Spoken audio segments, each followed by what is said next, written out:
Alrighty, people. How we feeling? How we doing? How we living? How we feeling? Hopefully you are having an absolutely fantastic week. You're on, you passed hump day. Thursday night over there in America. It's a Friday morning for us over here. And hey, the weekend is almost here. So hopefully you're gonna have a good. Any plans this weekend, Padaki? Any plans? Just hanging out with a little one here, just chilling. Is that I the need to go to the nickname, little dentist. one? No, nickname is Brooks, short. Brooks, shorter you said. version. Yeah, that's really the nickname. Okay, Brooks. All right, I Brooks messed with because that. of Brooklyn. Right. So Not Lynn. I mean, you could call him Lynn. Marshall. No, I'm trying to think of who's name. Jalen. Right. Nah, Brooklyn. Nah, it's Brooklyn. Brooklyn. All right, call him Brooke. Hanging out with little Brooke. Okay, nice. That's You? good. Anything special in here? I'm going Korean barbecue tomorrow with Curry and his family for Addicted lunch. to that stuff, man. I love Korean barbecue, man. I obsessed. Like bulgogi. I'll never forget the first time I had bulgogi. Just life changing. I mean, the way that they flavor that meat, the way they serenade that bad boy, just makes love in your mouth. I'm telling you. Whoa. Bulgogi is a different level of meat heaven. So, yeah, I'm a fan. glad that you often like to be in meat heaven. Oh, big time! Lock me up in meat heaven. What's up, Maddie? Welcome in. What's up, Steven? I'm sure Daniel Macy will be here at some point to give us a countdown to kickoff. What's up, Vince? Joel says TLAW getting Burrow money is wild. Oh my goodness! We should talk about that because that is absurd. I mean, I will say I guess I am a fan of like tooting my own horn, but I've been on the train for a while that Trevor is going to get paid big time money, yet it hasn't necessarily like translated to on-field success. They did go to the playoffs. They won a playoff game, to be fair, but what people were underestimating is what he actually has done for the city of Jacksonville, just in general. It's a different vibe when your team is good. It helps the economy. It helps jobs. It helps people want to be in that city. And Jacksonville was the dumpster fire of the NFL for a long time. And Trevor Lawrence, yeah, he's probably not worth $55 million a year. But the reality is you got a quarterback that you think is a franchise guy. He's probably going to be the highest paid quarterback. I don't know. I think yes, I was expecting him to get a contract extension. I just wasn't expecting him to be top 5 and high. He has more money or equal money than Joe Burrow, more money than Justin Herbert, more money than Lamar Jackson. Simple way to put it, he's the highest paid player in the NFL. It's true. I think it's absurd. I think it's absolutely absurd. And I get it. I get it, but like I said, I think this goes beyond like just what the stats would show or like a win-loss record. Like, if you move on from Trevor Lawrence, do you know what awaits you in Jacksonville? 10 years of hell, just going nowhere like you were. I mean, you know what else might happen is more talks of relocation without Trevor Lawrence. So I definitely get it, but this doesn't surprise me, although it surprises a lot of people. They're in talks of having getting a new stadium, if I'm not mistaken. And why is that? Trevor Lawrence is a big reason why. I mean, sure, but Trevor Lawrence could be a big reason why you lose a lot of money. Sure, but would you rather be in this purgatory where you have no idea where you're going for a decade? As a franchise, I would agree. Like, this is a great move if you're building the city around. So I think, like, as a player, as an individual player, when I look at the quarterbacks specifically in the league, this is a significant overpay. Oh, so yeah. I completely agree with you. Here's the reality, though. The impact he is making in the community, for sure. So one last thing I'll say is the NFL every year is growing and has become a more profitable business year by year by year. I mean, that's why, for example, Dan Snyder was able to sell the Washington Commanders, and in a 2-decade time, he made multiple billions of dollars, right? So the NFL is growing year by year by year, which means that the NFL can pay players more. The cap keeps going up. So in 3 years' time, Trevor Lawrence will probably be like the 10th highest paid quarterback, and that's not actually that crazy. So here's what I don't get: why the hell did the Cowboys wait so long? Like, every time the Cowboys wait to sign Dak Prescott, it becomes more and more like, what are you doing, Jerry Jones? So that's what I'm confused about. Because he knows his team's going to be shit this year because he didn't do anything to help this team. And he's like, oh, I don't know if I should sign Dak Prescott this year because I got to sign CeeDee Lamb and I got to sign Micah Parsons and I have to draft a running back probably in the first round. You should have extended him before Burrow got extended. You should have extended him before Jared Goff got extended. I mean, look at what these guys are making. Goff is making 55 a year, 53 a year. Justin Herbert, 52. You should have extended him, back when Jalen Hurts, Lamar got their contracts last year. So you got ahead of the game, but you didn't. So now who knows what it's going to look like for you. But anyway, what's up, Pierce? Welcome in, guys. Do us a favor, hit that like button as the stream is starting. Joel says Bulgogi is first round worthy. Zach loves me. Evan, what's up, Brady? What's up, Albert? You are my Gardner Minshew. Does TLAW move up in Dynasty or stay the same? Not for me. I'm not someone who's been particularly low on him, though. I've more been like the defender of Trevor Lawrence in the Dynasty community more than anything. I think, he's right where he needs to be currently. And I don't think he moves up even with this contract extension. Yeah, I mean, you're not going to put him ahead of Jordan Love, which that's where he is in the community now. Well, you're not going to put ahead of Anthony Richardson or Jaden Daniels with what he can do on the ground, or Kyler Murray or Caleb. So he's probably right where he should be at quarterback 13. Sell him high. I don't think this is going to change people's perception, though. I don't think this changes anything in Dynasty for people. Yeah, and then I would agree. I think like where he's at now is perfect. It's a perfect balance there. And that's why I think that's perfect value. And like a long time, a lot of you're saying the community was saying we're really low on him. I think it's always been decent value, and I was willing to pivot off him and get more in return. I think he's always been in this QB 13 type of range, 13, 14. Type of range there. So yeah, I'm happy to like reset my clock there, even though he does get this contract extension. I think I just like other quarterbacks around him. Yeah, I mean, this guy just got extended 5 years and he's not even 25 yet. I mean, I don't know how much more you can reset the clock. I just feel like you keep him if you have him, but there's no need to go out and buy him necessarily. But yeah. What's up, Styles? Welcome in. NK's here. Poland, the country is here. What's up? Are you actually from Poland? That'd be cool. What's love got to do with it? All right, we're gonna start. I just think it's quite fun to have like very generalized conversations about certain players. So at the beginning of our streams, we're gonna do about 5 minutes of would you rather, and essentially what we're doing is we're going to the Flock Fantasy website.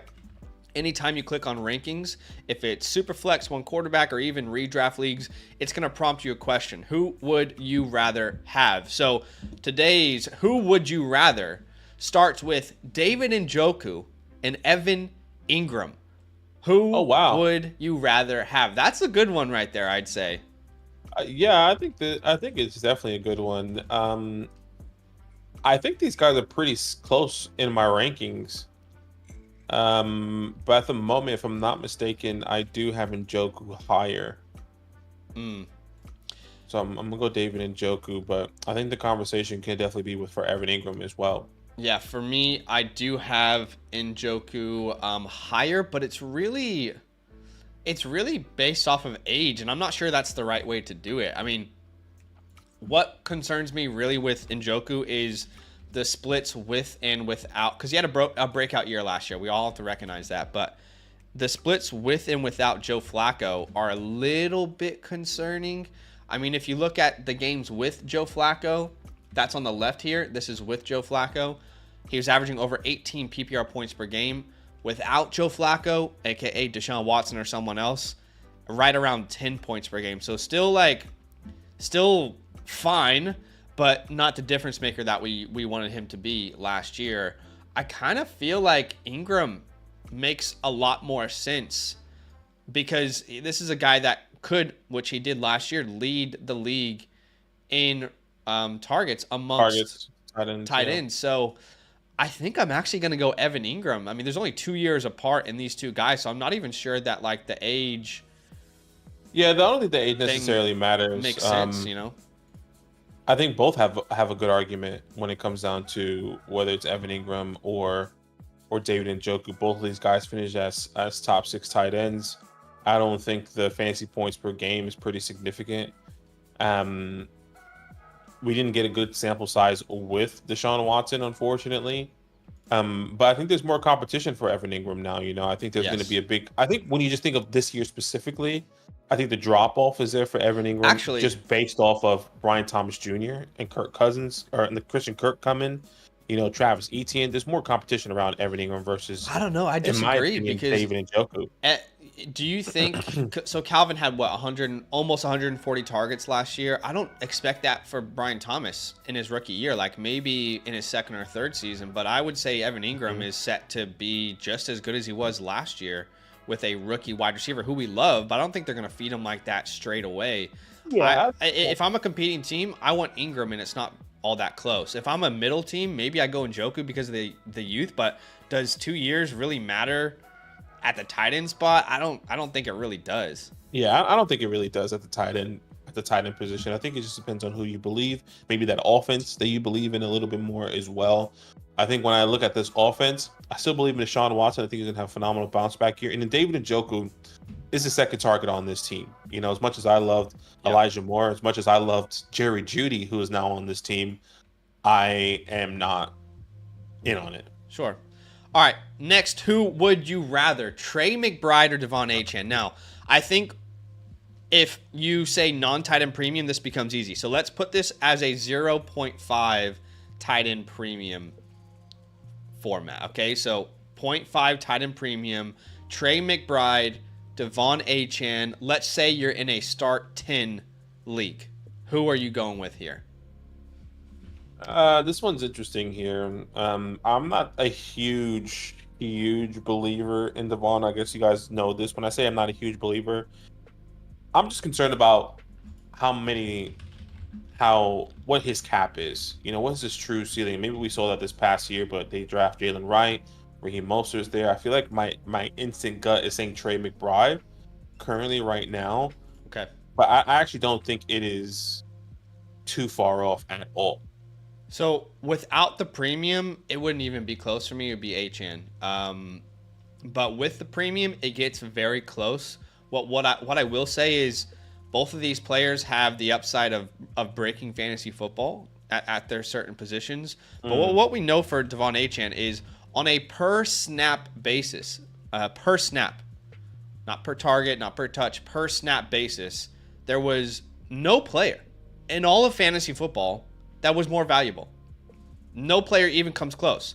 On a per snap basis, Devon Achane scored 0.65 fantasy points.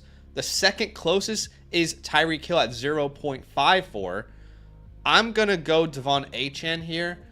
It is very, very close, but I don't think you can make a wrong move there. I just think Achane bulks up a little bit. We know how good he is. All right, let's do one last one here. Luke McCaffrey or Kamani Vidal? Luke McCaffrey or Kamani Vidal? By the way, we got the chat who said Achane. Achane is a more fun player. Don't trust Achane, Steven says. Styles says McBride. Dak says Achane. Even if Achane gives you 10 games, he's still better, Keegan says. So it's good to hear from the community. But what do you think here? Luke McCaffrey or Kamani Vidal?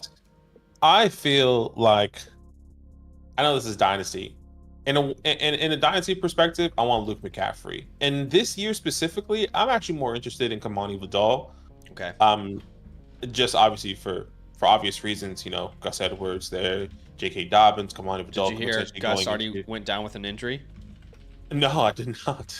He's already down with an injury. So if that is the case, Kamani Vidal is exciting going into this year specifically. But I do believe the draft capital is intriguing for Luke McCaffrey there. If your Jahan Dotson doesn't take a step up, Luke McCaffrey is paired up with, I guess, a quarterback that we do really like in Jaden Daniels. So in the long haul, I'm taking Luke as a talent in the draft capital. For this year specifically, Kamani Vidal. Yeah, I'm going McCaffrey for a couple reasons. I feel like the Chargers are positioning themselves for the 2025 class. I think they're aware of the strengths of that class, and they'd like to establish their culture and then bring in a true RB1. The hit rate on a guy like Kamani Vidal is well below 10%, whereas a day 2 wide receiver selection has a much higher hit rate. McCaffrey's got the bloodline.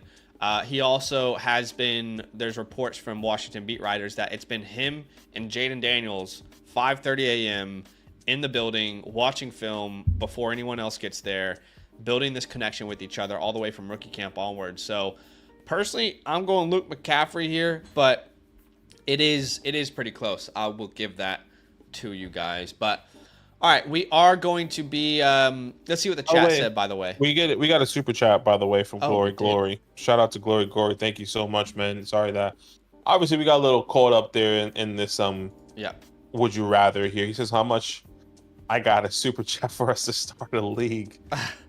Oh man. 200. 200. No. Actually, no. Don't. It's not 200. It's probably not happening. I'm sorry, because here's the deal. If we started a league, it would be with people who are members of the Flock Fantasy website with the promo code LAND. And there's a wait list for those people anyway. We want to play in every league with you guys as well, but we can't just extend ourselves to a point where we're in so many leagues that none of them actually carry any value or any weight in our lives. So hopefully y'all understand where we're coming from, but I do appreciate the super chat. Glad to have everybody here. Appreciate y'all big time. What's up, Brizzleton? Welcome in.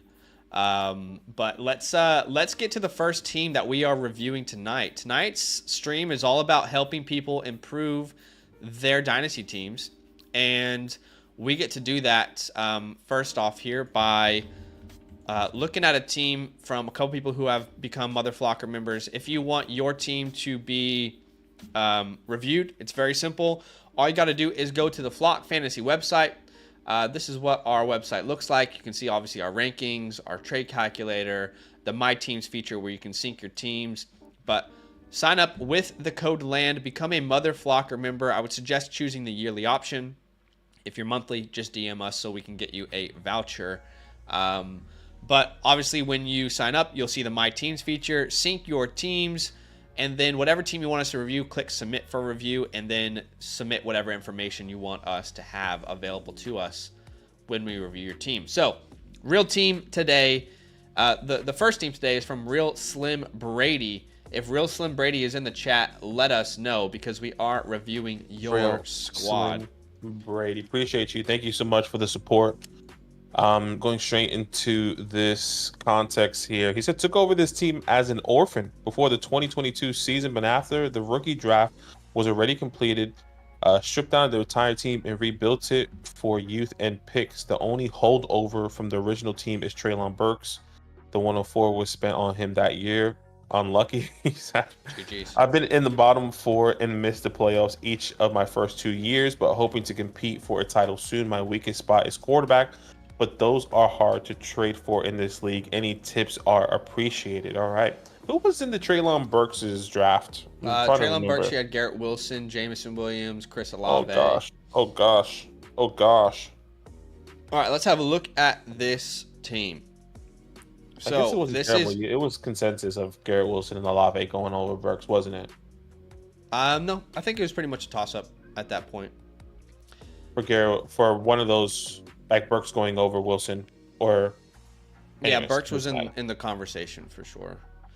All right, so your team name is Smells Like Potential. This is a 10-man half PPR start 8, so. And it's super flex. This is a very small league. 2 quarterbacks, 2 running backs. I'm going to say 2 wide receivers, 1 tight end, and then 1 flex. Is that right? That's 2, 4, 6, 8. That is, it doesn't get smaller than that in a super flex league. So, by the way, Brady, I think he says I'm out here, which I'm assuming. Is that you, Brady? Yes, that is him. Let us know. Okay. Awesome.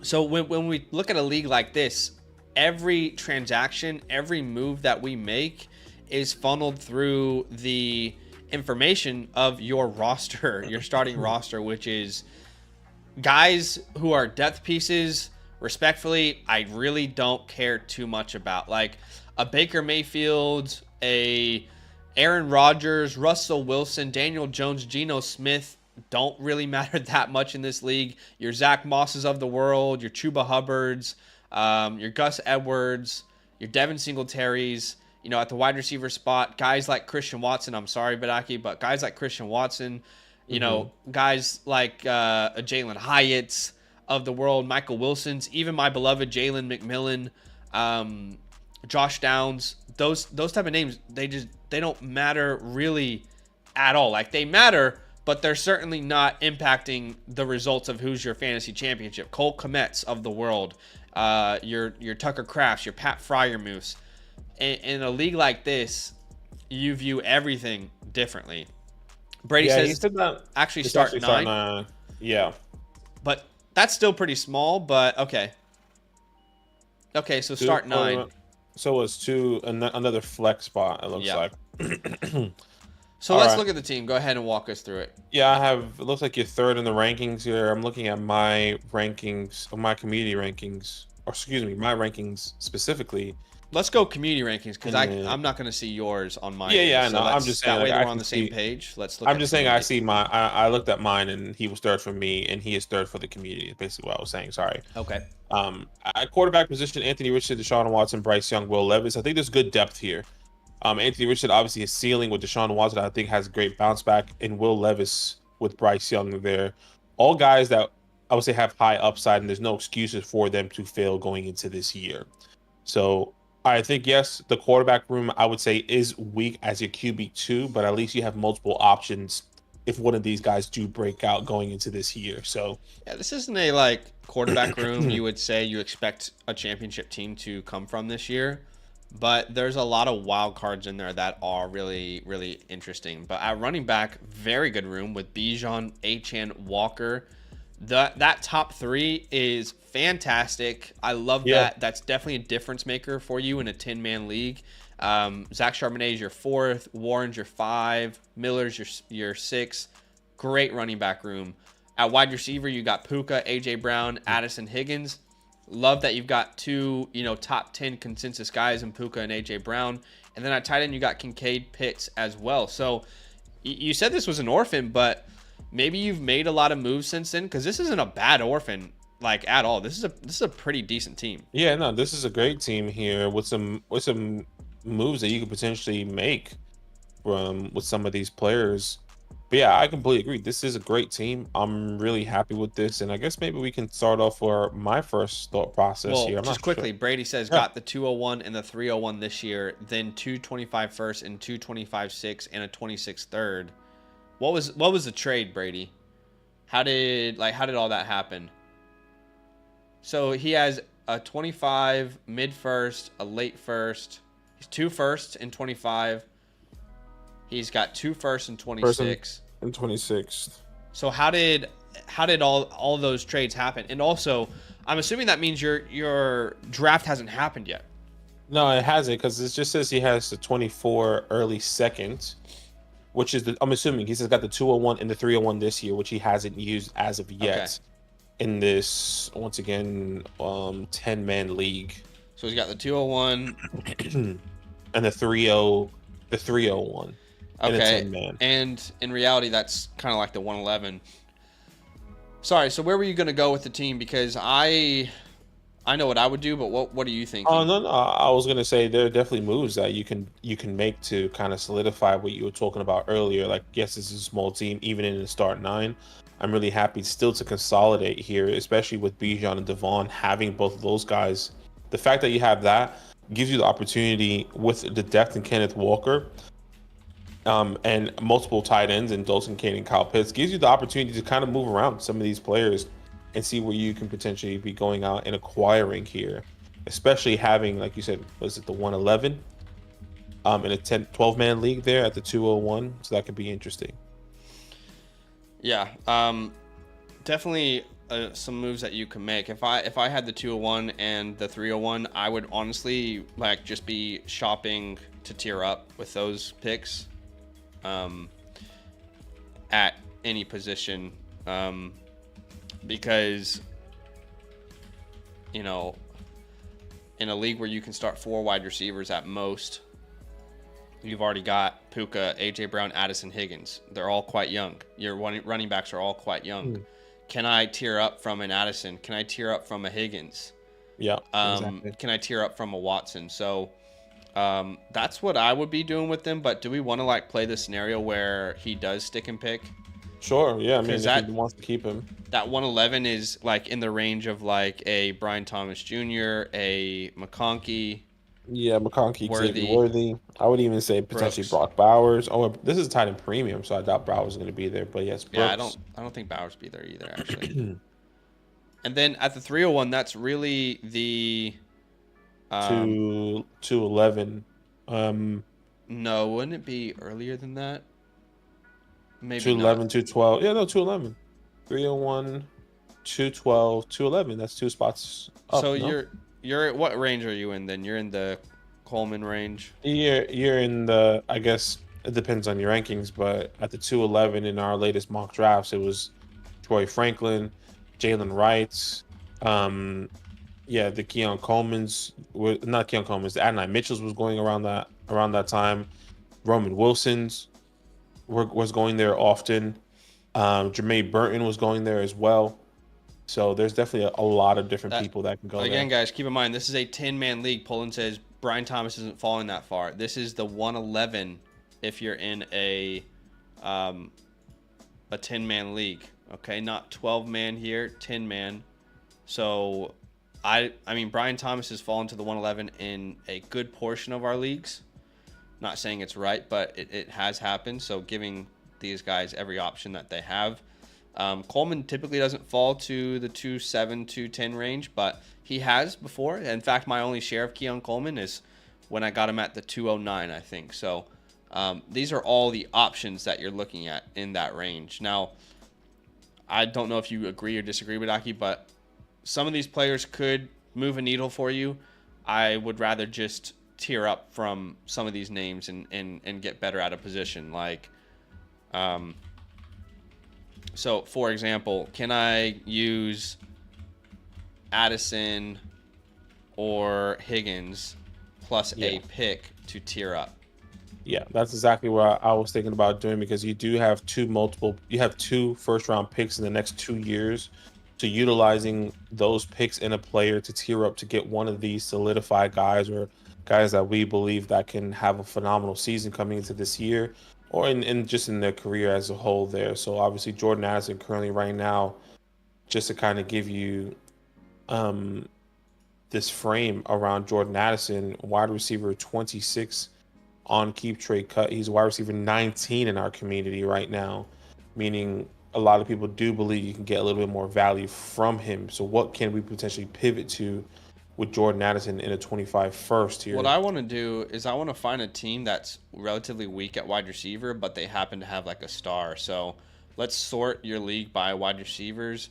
Ooh, DJ Moore's interesting. I think I want like a Drake London might be perfect from this Cole Crunch guy. London. Yeah.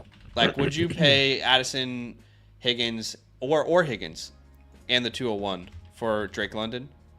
Yeah, I would. And by the way, Drake London hasn't like established himself to be worthy of that yet. That's a bit of a projection, so maybe we can find a safer play. But I think it's worth it in this league with the smaller lineups.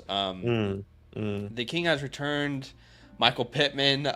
We released a video today about players we're concerned about.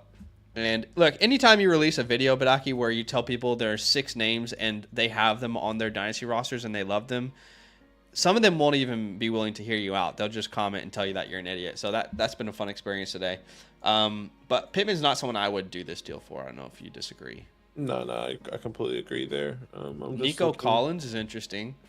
I don't think Nico is too much of a pivot, though. Like, for example, in the Flock Fantasy community, Nico Collins, wide receiver 17, Jordan Addison, wide receiver 19. If we're just going based off our community rankings, well, what if you tried to move back then? Because that guy has a 205. So what if you did Addison or Higgins plus the 201, and you got back Nico Collins plus the 205?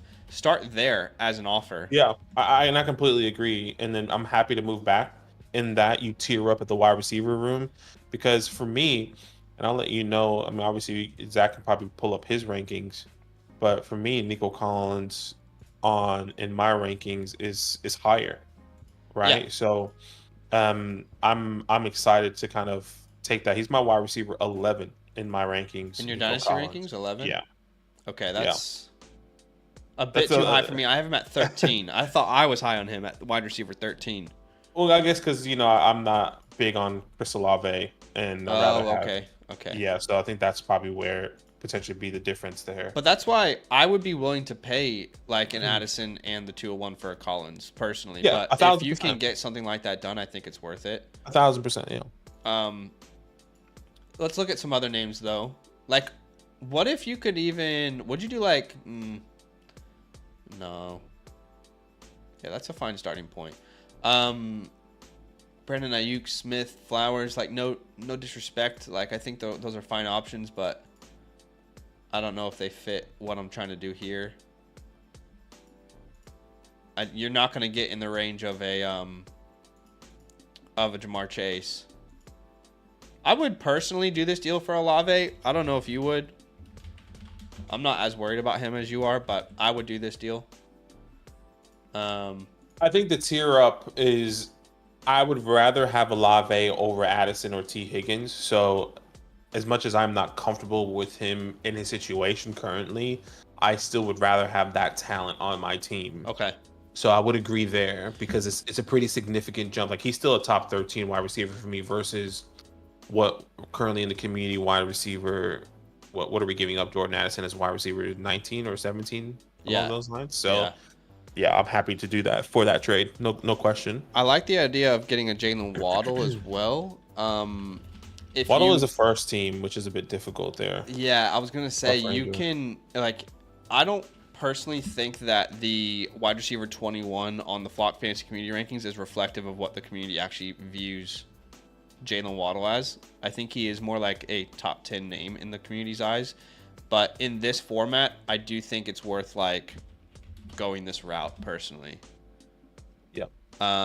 Is there another name out there? Like this type of tier up isn't going to get you into like the Jefferson Amon-Ra range. The other thing that I was thinking of is, I know we kind of spoke about the quarterbacks, which we don't mind, but maybe we can use one of these wide receivers and a tight end to tier up at quarterback somehow. Like, can we package Addison and Kyle Pitts to tier up to a quarterback that we feel a little bit more comfortable with? I think if we go that route, hear me out. I think I would rather package Kyle Pitts or Jordan Addison, not both of them, with a quarterback. Okay. So if you want to package them with Will Levis or Deshaun Watson or Bryce Young, I like that better than packaging both of them. Like, for example, Pitts plus Deshaun Watson, maybe. Keep in mind, in a 10-man tight end premium, I think Pitts has a lot of value. But what are some names you think that gets you in?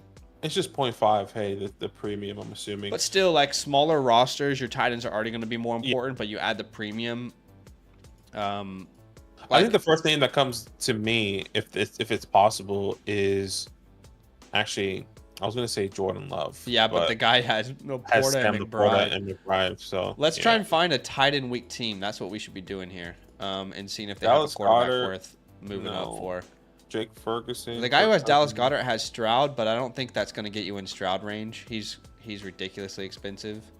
Brock Purdy or Jared Goff. I'm not sure if that's. I think if I can do that for Brock Purdy. Here's what I was gonna say. What you could do is if this guy, you could throw this offer out there. I don't think it's gonna work, but a lot of people worried about Hawkinson. So could you just get Hawkinson and Purdy back? Like, do you think that's possible? And maybe send him the 301? Sure, I'm happy to.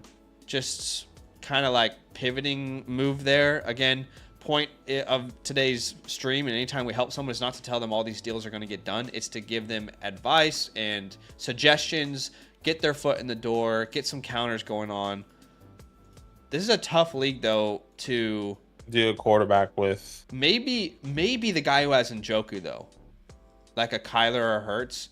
Can you get into a Kyler Murray for that price? Pitts and Watson? I would do that. I mean, yeah, I would do that. I would find it difficult, but yes, I would. I think I would. I find it difficult for that team to tear down. Oh, I agree. But yeah, I mean, if they love Kyle Pitts, yeah, if they love Kyle Pitts, then maybe they're willing to do that and not a big Kyler Murray believer because of, really what the community is thinking. Maybe they counter and they're like, well, I also want Levis. You can counter and say, okay, well, give me something like so we can get there, Yeah. I'm not sure there's another team that is really that desperately in need of not at the quarterback position there, so might be best to kind of wait. And look, I would even say one of these tight ends you can potentially sell in season if somebody goes down. Like what happens if the Mark Andrews team goes down, and he needs a quarterback because he has Cole Kmet, Michael Mayer, and he's not really confident. Or George Kittle goes down and misses some time in team one. Like what can you squeeze out of him to then sell to get something? Because Pat Frymuth is not, I like Pat. You get what I'm saying though, right? No, I understand. What you're saying. Just in case, maybe you can sell one of those guys in season if a trade right now doesn't happen. What about going a different route and using Kyle Pitts to attach to Addison or Higgins and trying to upgrade big time at wide receiver somehow? Let's play that world out. So like a Pitts plus an Addison or Higgins. Like that might actually put us in a higher range than the 201. Like it definitely will. Like I think in this format, but would you do that trade? Like, does that get you into like a Tyreek Hill maybe? I think it could. I think it can. I just don't know if that person will want to do that trade with the tight ends that they have. That's true. Okay, so again, we have to find a tight end weak team that has a good wide receiver, and I like DJ Moore, but he's not someone I'd do that for. How about where you get Ferguson back? So like the London deal, you get Drake London plus Ferguson. Yep. Okay. Pitts, Addison or Higgins for London and Ferguson. Yeah, I agree. I think there's going to be more opportunity to get a wide receiver. Like, can you do what if you do like Kyle Pitts and last thing I'll say, just as a Hail Mary. Sorry, I just want to before we move on. Yeah. As a Hail Mary option, let's try and get Amon-Ra, and this is most likely 99% chance not happening. Send the offer. Pitts, Addison or Higgins, and the 201 for Amon-Ra St. Brown. See what they say. Mm-hmm. Look, I don't mind that. I was gonna say something along those lines, for like a Malik Neighbors. Okay, Neighbors. For the 104. And right. Well, you might have to do 103 in this league because. Yeah, true. It's a 10-man. It's a 10-man and quarterback, but the guy that has a 104 is Chubba Wamba, if I'm saying that right. He has Dallas Goedert. Okay, yeah, go ahead. He has the 104, so maybe sending him, getting a tier up at tight end, getting another wide receiver as well, and sending that 201 to get that 104 or potentially 103, hypothetically, like you said. We will look at the 103. What's the format? And again, guys, keeping in mind that this is a 10-man, so the 201 is technically the 111. I think it'll be the same thing. The 209. Yeah, it'll be the same format as that Amon-Ra St. Brown trade. But what? Just for Pitts, Addison, or Higgins, and the 201 for the 104 or 103. I don't know if that can get you to the door. You can get Neighbors. Yeah, and the guy that has the 103 also has the 102, so that's going to be difficult. Brady says the guy with Kyler is hard towards win now strategy, sells all his rookie picks. What else has Brady said? Said sold Mike Evans for the first, which that makes sense. I know the Nico owner likes Addison. Okay, then that could definitely get you in range. The Nico owner. Okay, yeah. That's what we kind of talked about earlier. So maybe just asking for a straight swap. No, that's disrespectful. If you're looking at the community rankings, even if this deal, but Aki, even if this deal goes down, you and I would be like, the Nico side won by a landslide. no question. But like, if somebody in my league is like, bro, I believe who do you say, Addison or T is a top guy and he's gonna have a massive bounce back year, and he's willing to do a straight swap. I think like you just know your league better. I'm not saying you can't get it done, but if you're saying this guy really likes the player that you have, what is he willing to give up? What's important there is finding out what the most widely used calculator thinks about that, because I think if we put this in, I'm not even sure. Oh yeah, like if you put it in on a calculator, it's going to be horrendous for. So it's close, but certainly not close to a straight swap. You got to add something, which we hate that calculator, but anyway. But yeah, I mean, you got a lot of good options here, man. Like for an orphan, I'll be honest, this is a pretty damn good orphan. Like, yeah. I think it's good. Let us know if you have any other questions, man. If you have any other questions, Brady, or any other pathways maybe you wanted to talk about. Traded my 24 first as part of a package deal to get T. Higgins back in 2022. Turned out to be the 101. Oh. Yeah, that's tough, but nothing you can do about that. Sold Ridley to a win now team for a 26 first. He says, I think I've made 20 trades or so since I took over. Well, you've done really well. Yeah. And I think every transaction we would do from here on out is, not to the point where your team has like 4 wide receivers. Like, you still want to keep some depth, but looking at ways to kind of upgrade your overall starting lineup. You're another top 10 quarterback and another, top 15 wide receiver away from really like competing for a championship with this squad already. You're a Kyler Murray, Jordan Love, and a Nico Collins type of player away from really competing for a championship. You're already making the playoffs with this team. Sorry, I've just saw a comment in one of our recent Dynasty videos, and he's like, "Why are you panicking on Devonta Smith? Did you not watch the video?" Anyways. Oh my gosh, you and I talked about this before the stream. And literally, like, look at the comment. Go to the comment section. Like, why are you panicking on Devonta Smith? Listen to the video. This is why we create content. But Aki and I had a little vent sesh before the stream today. You can just tell people who comment on your content who actually don't watch the content. It's strange to me to think that people consume content that way. But for example, we released the Cornerstone wide receiver rankings a couple days ago, and within the first 20 seconds, we specifically say any wide receiver who's 25 or older won't be on this video. And then we again talk about big names that won't be on the video 30 seconds later. I specifically mentioned CeeDee Lamb, Nico Collins, Waddle. What are the comments full of? Where the hell is Nico Collins? You're an idiot. He's better than Tank Dell. Well, yeah, he is, but doesn't matter for this video. Where is Tyreek Hill? Why is CeeDee Lamb here? Not here. And then in the video we just released last night, it's just people commenting with like not watching at all. Like the questions to your the answers to your questions that you're so angry about are in the video. Yeah. In the source of content that you watched. You just have to listen for 2 minutes. So anyway, we had a little vent sesh because it's strange to me to think that people consume content. Like, they'll click on a YouTube video and they'll just scroll, like a rankings one, for example. They'll just scroll to the end, look at the ranking, and be upset at something. It's like, what? Maybe listen? And then they'll comment, why the hell is this happening? Well, if you watch the video, you'll find out. Like, what are we doing?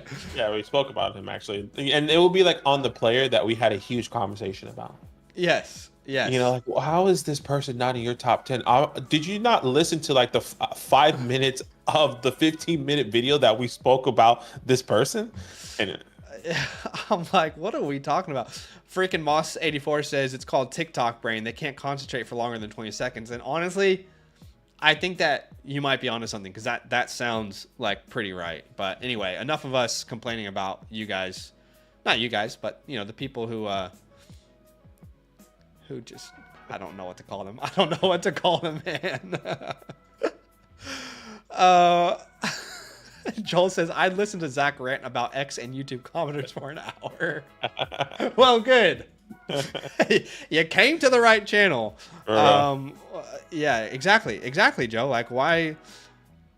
Yeah, it's also like confusing why people are so upset when someone has a different opinion. Like, yeah, why are you so upset? Just, it's okay for you to think differently. I'm not less of a human being. Do you know what I mean? Like, I'm not worth less as a human because I don't think Michael Pittman's as valuable as you in Dynasty football. Like, what in the world? And the funny part was one today when I was talking about Michael Pittman, and I was talking about how he broke out last year. And then I specifically told people that Gardner Minshew was the main reason why Anthony Richardson was only healthy for 2 games. And then someone commented and told me, you're an idiot. Anthony Richardson was a quarterback last year and Michael Pittman broke out.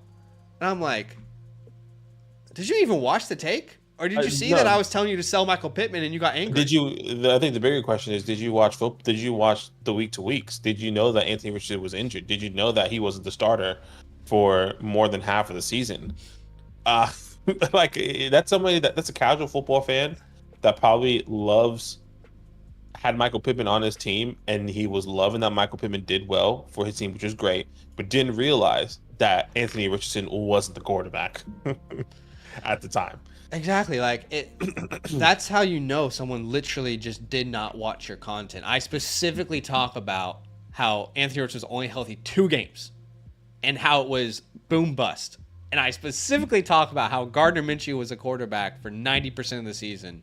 And you comment and tell me I'm an idiot because Anthony Richardson was a quarterback last year. Like, you can disagree. That's the thing. We don't care if people disagree. It's just like, do it respectfully. Like, I don't need you to think the way I think. Yeah. But why do you consume content if you only want to hear what your opinion is? Like, are you just looking to have your own opinion continually, like, echo chambered back to you? Or are you, like, actually looking to have your opinion swayed if there's good? I don't know. It's so strange. Poland says people are completely unable to have conversation with someone with different opinions. Unfortunately, that's what it feels like lately. It actually feels like when it's actually, yeah, I was gonna say it feels like sport is more intense. But I'll be honest, I haven't really been on the whole political train. I was gonna say, if you get into politics, that is like times 100 the intensity and the lack of any like open-mindedness. But last time we talked about politics on this channel, a lot of people tried to cancel me, so we're not going to do that. All right, moving on to the next. Yeah, you know what, WG, you're right. People are they're just angry, just in general. People are just angry. Confirmed. Anyway, and that's what people want. That's what people want, Moss. Freaking Moss. People just want their opinions confirmed, and people don't care. And I'll just close with this, and I said this to Zach. If people have two like, you know, we play in a league that we play like over 20 leagues. Your average player probably plays in maybe 2 or 3. He probably does have the same players, but maybe the one team that he has Michael Pittman on, he's looking for. Or if he has 3 Dynasty teams and he doesn't have Javonte Williams on his team, he's skipping right through it. Because he doesn't give a shit about Javonte Williams because he's not on his team. People only look for the players that are on their Dynasty team and really want to know those takes and don't care about the rest. Yeah. Anyway, that's enough of us arguing about people who are helping us grow a brand. Because honestly, the hate comments help. It helps, you know. So big shout out to the hate. It's how we digest it, which is tough for me. Anyway, do us a favor, hit that like button on the stream. Let's set a like goal of 50. We're already halfway there. With your guys' help, I'm very confident we can get there. But today's stream is all about one thing and one thing only, and that is helping people improve their Dynasty teams. Brady, I want to give you the next 30 seconds. Put any questions you have here in the chat. I feel like we covered your team pretty well in depth. I think you're going in the right direction, but please let us know if there's any questions that we didn't get to that you want us to answer. Now is your time.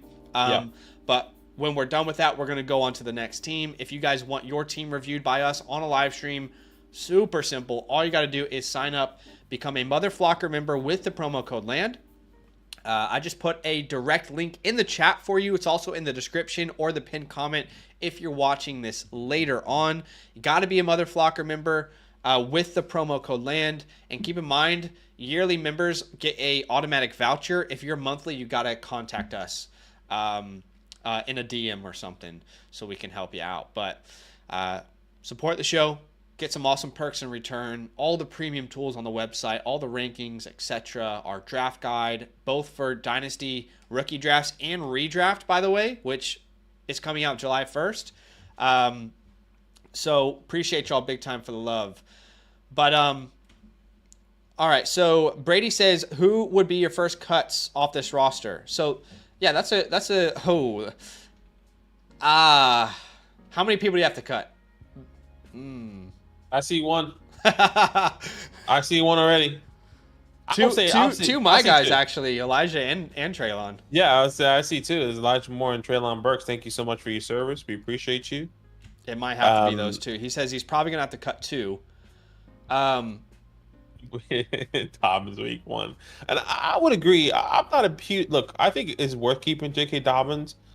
But I think I'm just keeping him just in case. I don't think he's going to come back and be like, if Gus Edwards is hurt, I don't think it's J.K. Dobbins automatically getting those opportunities. I think this is just going to be a rotation of running backs in that backfield. I don't think J.K. Dobbins is going to be like, if Gus Edwards is out for this season, I actually don't believe J.K. Dobbins is going to be like a top 25 running back.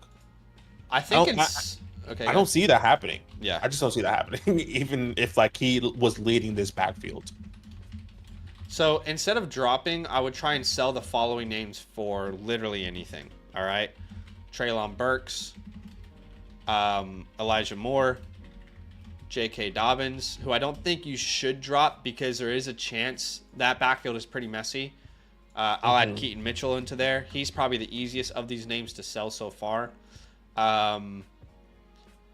I would say Noah Fant as well. There's no point in keeping Noah Fant. I would rather move Daniel Bellinger, to be honest, because I'm curious what Fant will look like in this new offense. Right. Yeah, that's fair. I'm keeping Bellinger because I think there's an opportunity that he could be the number one tight end. But I get what you're saying as well with Fant. So if you can sell two of those guys, if you could package both of them for a third, two of them for a third, or if you can get a fourth for two of these names, ideally that's what you would do. But if you need to drop, then honestly, I think it's in that order for me of what I just typed out. Yeah, I'm happy with that. So yeah, hopefully that is helpful. But I'm going to send you a screenshot of this over on the Flock Fantasy website, Brady. So you'll have access to this. And obviously you can download this from the Flock Fantasy website as well if you would like to keep it. Let's see, let's send this through to you.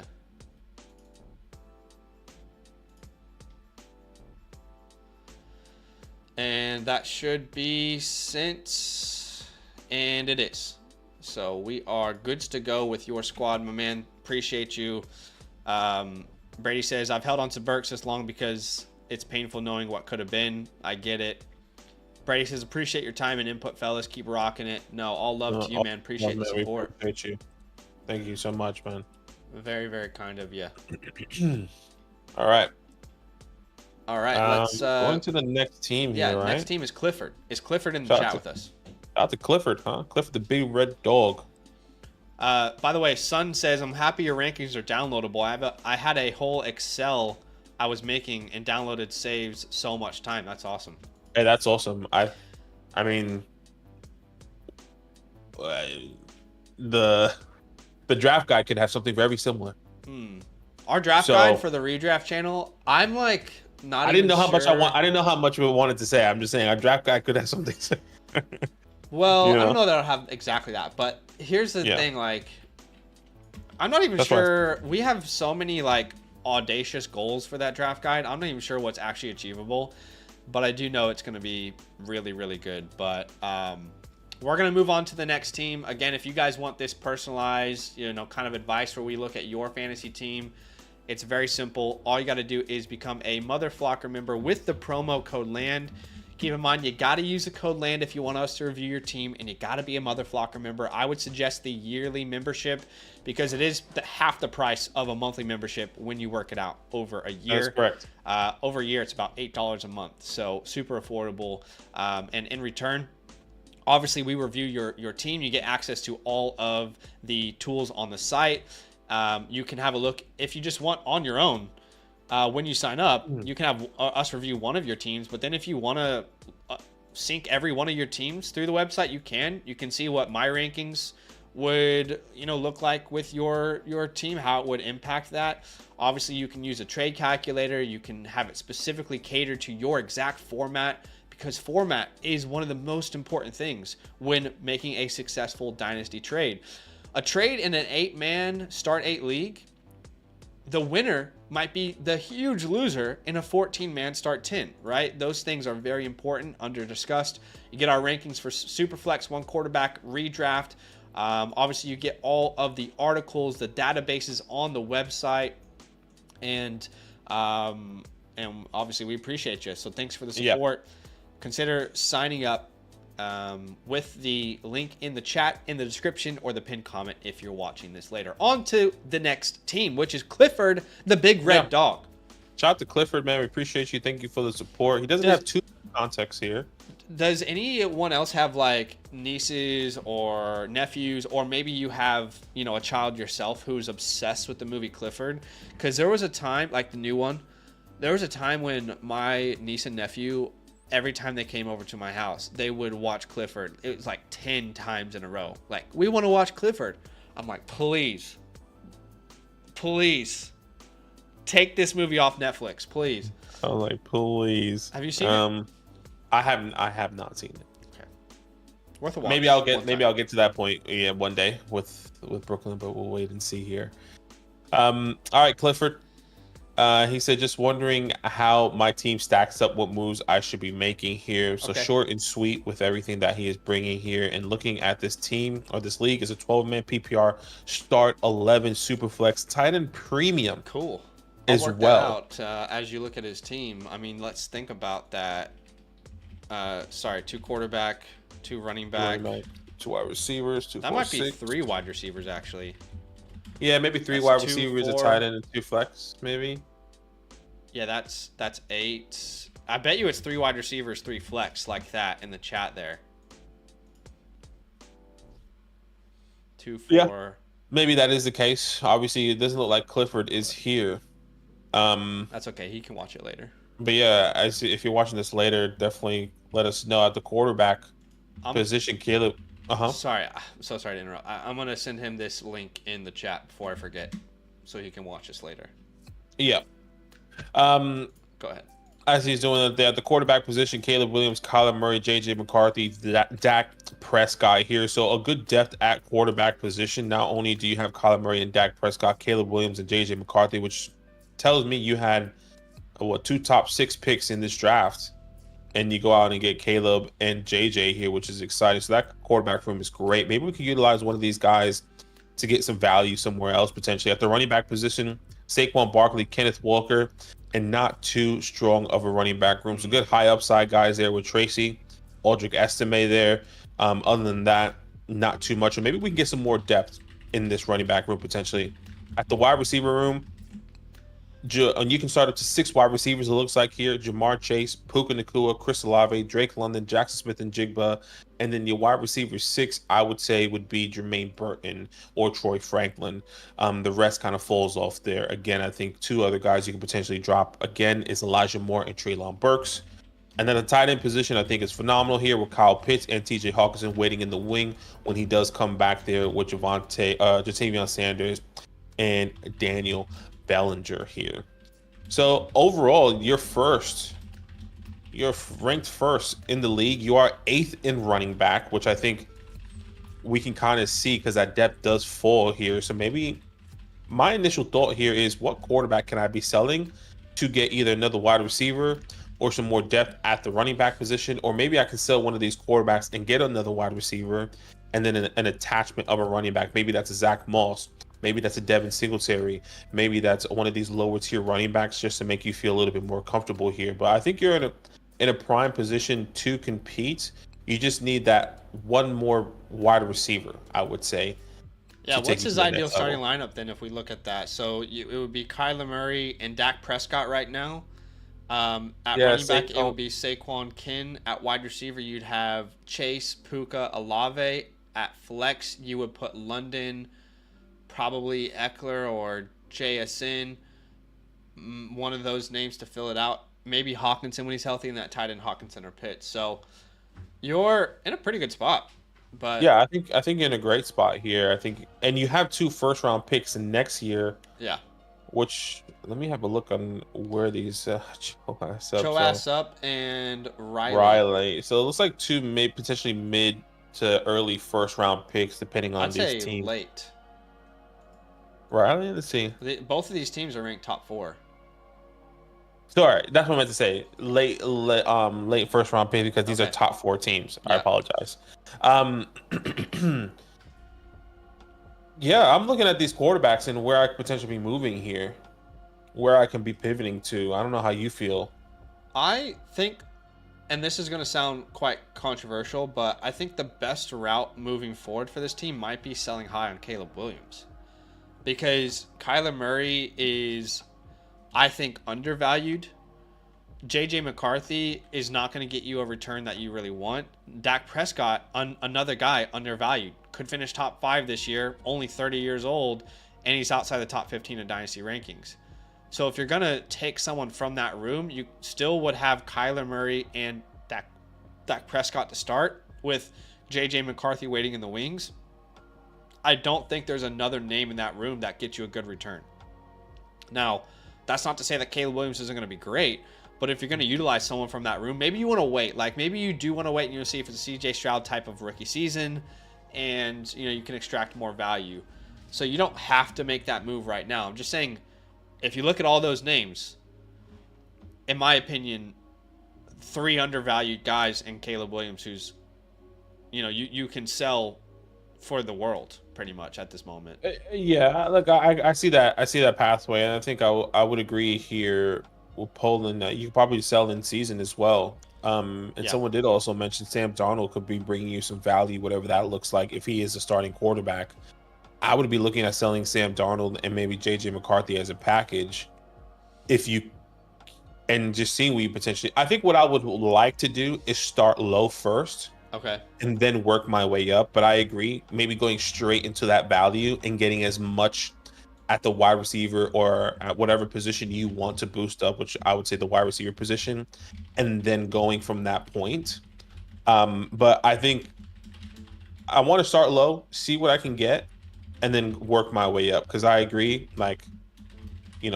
Kyler Murray, Dak Prescott there. I think I'm a little bit concerned if Dak Prescott doesn't get this long-term contract and then he goes to a new team. That might hinder me in the future and maybe wanting Dak Prescott, but that's a big what if that doesn't happen, and that's a long-term play. But all right, well, let's start with McCarthy and Darnold then. That's kind of where I would be starting. But I agree, you probably can't get too much with them. Yeah. What is like a realistic return for those 2 names? Like, I don't even think that's getting you like Drake London. I could be wrong though. Oh, you already have London, but I'm trying to think of the range.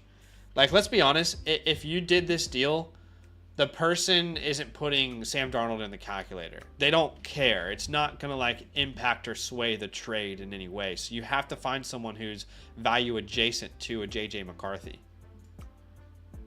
Like, they're not gonna be like, well, I also get Darnold. Like, it doesn't matter. Like, I know that Darnold's on a timeline. DJ Moore looks like a value adjacent player. He's a value adjacent player. I'm pulling it up here. My first name that came to mind was Nico, but I'm not sure how. Like you said, if it's DJ Moore is a value adjacent player, then it's probably not close to Nico then. Let's start this a different way then. Let's look at teams that actually need quarterbacks, because that's going to help us decide. Sure.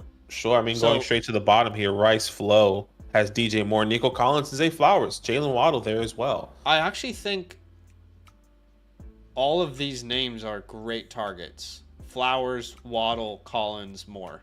And he has Tua, Deshaun Watson, Daniel Jones. So he could be potentially looking for a new setup here at the quarterback position if that's JJ McCarthy. And then once again, I know Sam Darnold is not a lot, but I think the conversation is I'm giving you that quarterback room. Give me something, even if it's a third. Give me something.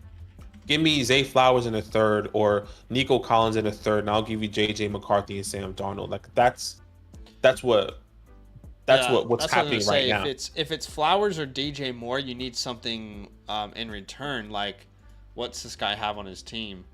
Like, try and do like a second and third pick swap, for example. So you get a second, you send him a third, for example, in one of these deals.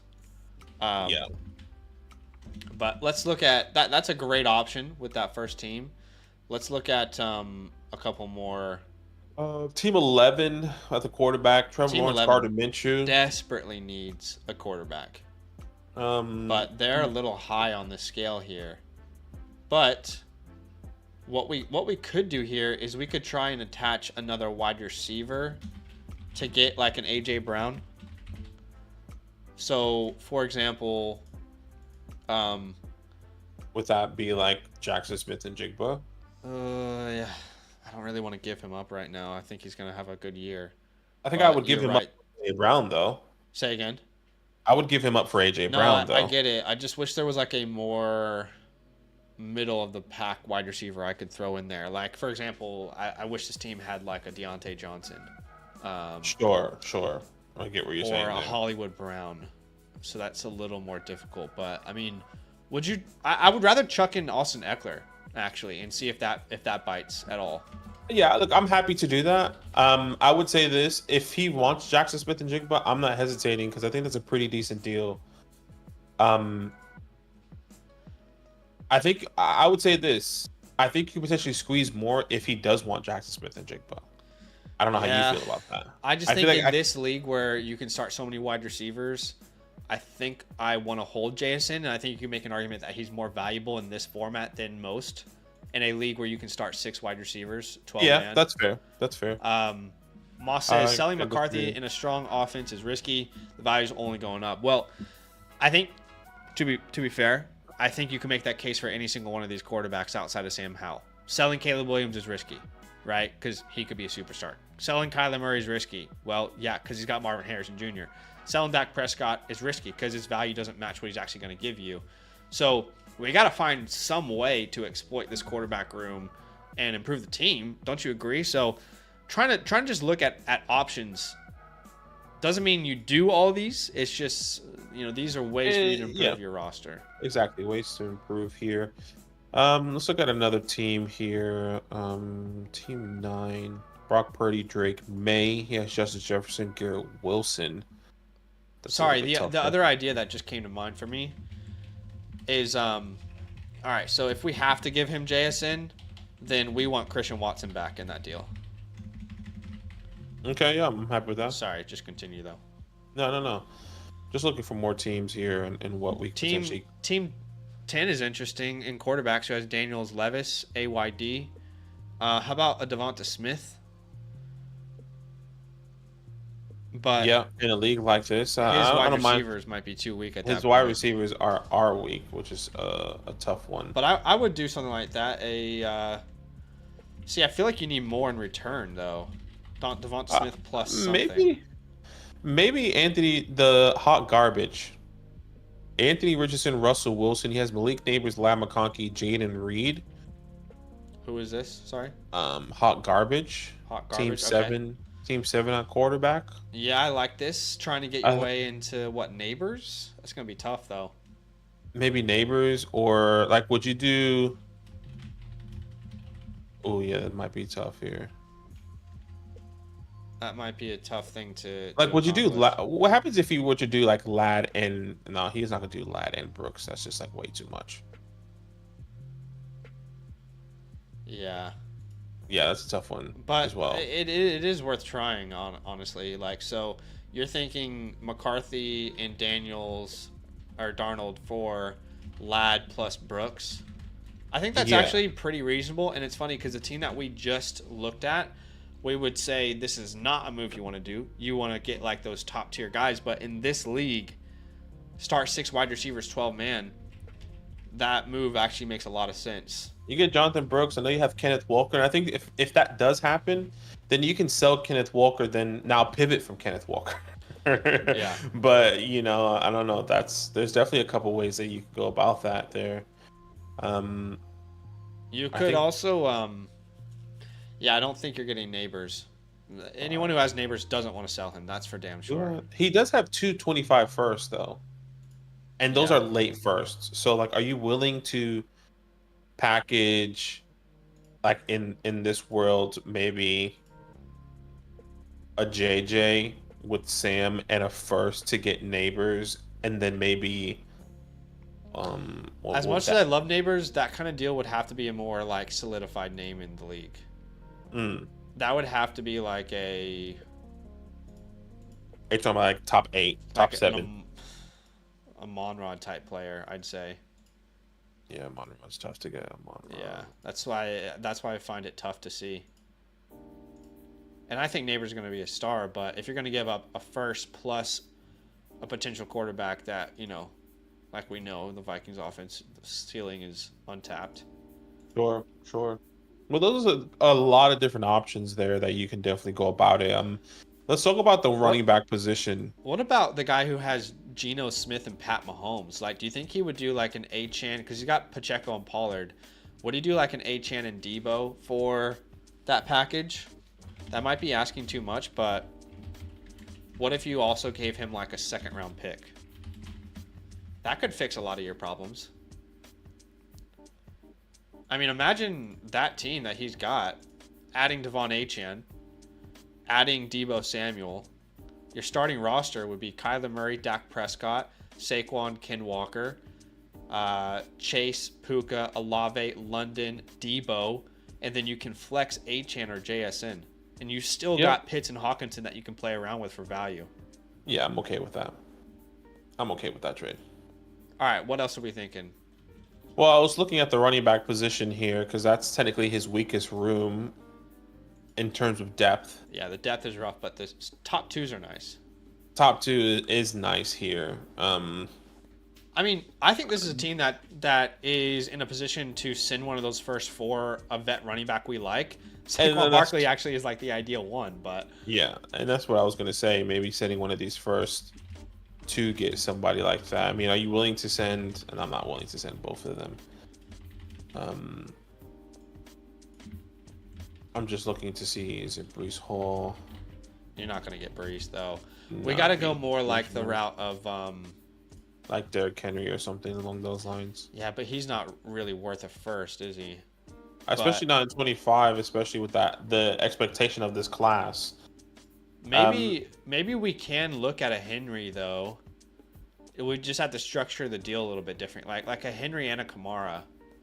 So maybe instead of the first. I mean, we have to remember these are late first here. Yeah, but still, I don't think we could ever send a late first for a 30-year-old running back, no matter who it is. Yeah, that's fair. I get what you're saying. But how about packaging TJ Hawkinson in a first? What could that get us to? Like, is there any running back heavy teams? The best running back team currently is Riley. He has Bijan, James Cook. Not too heavy though.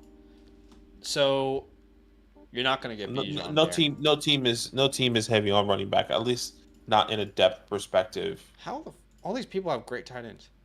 We're not doing that for Kyron Williams. This guy doesn't need a tight end. Unless you go to one of these tiers like what does he have? Does he have seconds or thirds? What about man, that's tough. The team that has the best depth is Team 5 or GATS, which is Team 5 in running backs. Travis Etienne, Trey Benson, Josh Jacobs, Ramondre Stevenson. What's his That's team probably name? The Scats. Am I saying that right? Scats. Okay, yeah. So that's probably the best one. But he doesn't need a tight end. In terms of depth. Yeah, he doesn't need the tight end. What you could do is just see if he is happy to send a first or send Etienne for a first. That could be a play because Etienne definitely would be a difference maker for you. Would you? No, we don't want to do that. 6, 7. Man, everyone who has good running backs has like incredible tight ends. 7, 8. I do think this is a team that's eligible to send a late first for Kyren Williams. I've talked about this in our buy, sell, hold video. Kyren Williams very much depends on your roster. This team, I think, is eligible for a Kyren Williams. Yeah, I can definitely understand why that's the case. I guess maybe the range of first round picks for the running backs, I would say Travis Etienne, Jonathan Brooks. I think that's kind of where I stop. Williams, Saquon, Etienne, Brooks. That's where I would stop there. I think there's a conversation to be had if you had like multiple seconds. Like I would say a 26-second. 226 seconds potentially for Derrick Henry if you had 226 seconds, but you don't. Can you send a second and a third, or second and something to get Derrick Henry? I'm willing to do something along those lines. Because that just solidifies your running back room a little bit more. For Henry or Kamara, I think a second is worth it for this team. Yeah, and like I said, I'm happy to give like a second or a third, second and a third. Yeah, just to get that deal done in 2020. I see you have a second in 26 and a third in 26. You know, you hope by that time you already won with that team by acquiring Derrick Henry or Alvin Kamara there, and that really just boosts your room significantly. Where I would actually think that would put you in top 5 in almost every single position if you were to acquire someone like an Alvin Kamara or Derrick Henry. Yeah.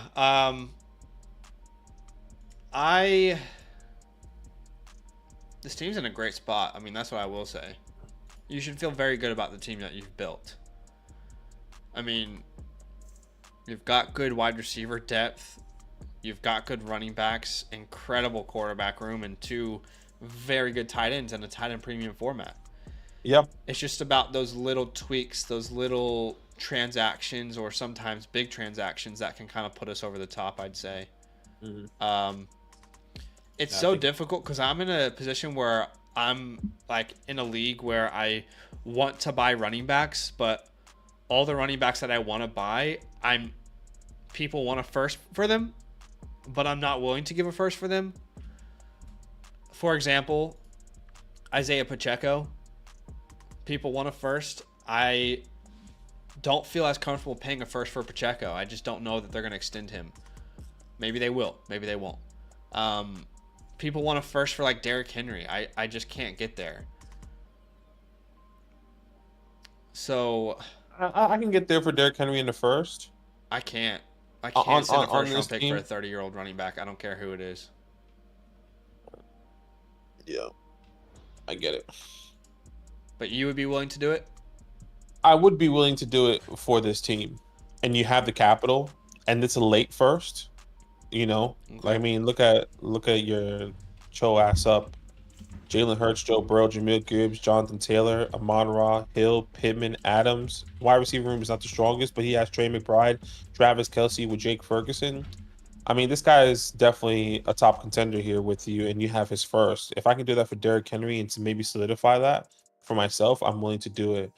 I think it just depends on your team. Like Riley, I think Riley, I would rather keep his first because he has a lot of rookies not a lot of rookies, but CJ Stroud, Jalen Hurts, Bijan Cook, Swift, Ayuk, Rome. I think easily these are, picks, 108 and later.